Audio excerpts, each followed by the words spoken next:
Metal Gear Survive is a game full of difficult decisions. When you first start out, you're going to be hungry, you're going to be thirsty, and you're going to be dying. But don't worry, there are actually a lot of ways to survive in the wasteland, and we have some tips to help you keep on trucking.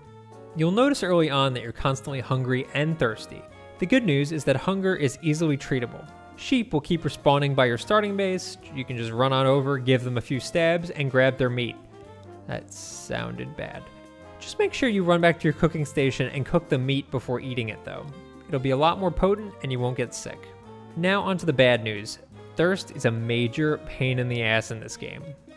You'll have no problem finding watering holes, but unfortunately they're filled with super gross zombie water.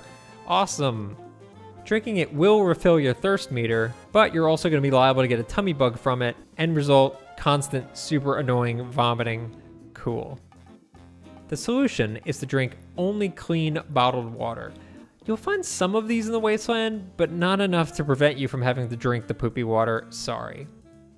Eventually, and I'm talking many hours into the main campaign, you'll unlock, basically it's just a pot, and you can boil dirty water in the pot to make clean water. Yeah, I don't know why it took him so many hours to figure that one out, but okay. For this reason, I recommend mainlining the campaign, ignoring most of the side missions, at least until you get that good, clean water source. Another helpful tip, pick up everything. Most of the items in the world can either be collected immediately or just destroyed and collected in their component parts. These chunks of iron, wood, and nails will really come in handy as you're crafting a bunch of stuff for your base. Now, for the first few hours, you're going to have very little to fight with, really just a spear and eventually a bow. Taking out a single enemy is easy, but if you're talking about 3 or more, you're going to be in trouble.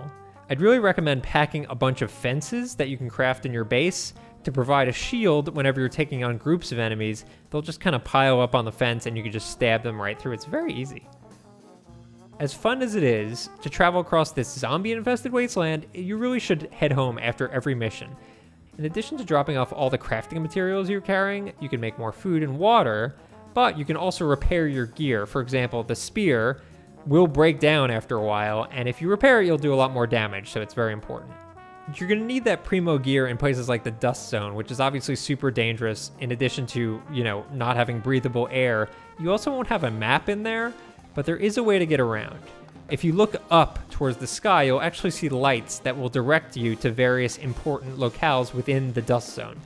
For example, white lights will lead you to caches of supplies and schematics. Green lights, on the other hand, will lead you to bases and teleporters, both of which will keep you alive. Last easy tip.